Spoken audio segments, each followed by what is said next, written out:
Hello everyone, আমি দীপা সাহা। আমার নতুন একটি ব্লগে সবাইকে স্বাগত জানাই। তো আমি এসেছি বাড়িতে, মানে বাবার বাড়িতে। তো আমাদের বাড়িতে ঘর বানাচ্ছে। তো দেখো সকাল সকাল ব্রেকফাস্ট তো মা বানিয়ে দিল, খেয়ে নিলাম। দেখো এই যে আমাদের ঘর, এটা বানানো হচ্ছে।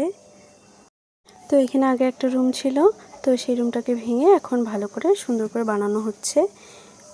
তাই আমিও ঘুরতে চলে এসেছি দেখতে যে কেমন করে বানানো হচ্ছে। তো এইদিকে দেখো বাবা বাজার থেকে চলে এসেছে, আজকে ফ্রাই করা হবে আর মাংস করবে। আর এদিকে দেখো বাবার কাণ্ড, মাংস নিয়ে এসেছে, চিংড়ি মাছ নিয়ে এসেছে, গলদা চিংড়ি, আবার আমার ছেলের জন্য শিং মাছ নিয়ে এসেছে। তো ও যেহেতু বড় মাছ খায় না, মাংসও খায় না, তাই ওর জন্য শিং মাছ নিয়ে এসেছে। আজকে অনেক আয়োজন হয়েছে, যেহেতু আমি এসেছি, আমার বর এসেছে, আমরা এসেছি, তাই বাবা পারলে সব কিছু নিয়ে এসেছে। মেয়েরা আসলে বাবা মায়ের খুব আনন্দ।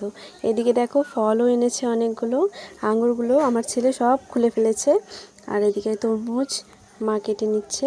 তো এই যে বিকেলে আমাদের খেলা হচ্ছে দুপুরবেলা। তো আজকের ব্লগটা এই অবধি ছিল।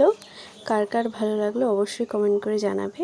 আর আমার ভিডিও ভালো লাগলে অবশ্যই লাইক সাবস্ক্রাইব করে দিও।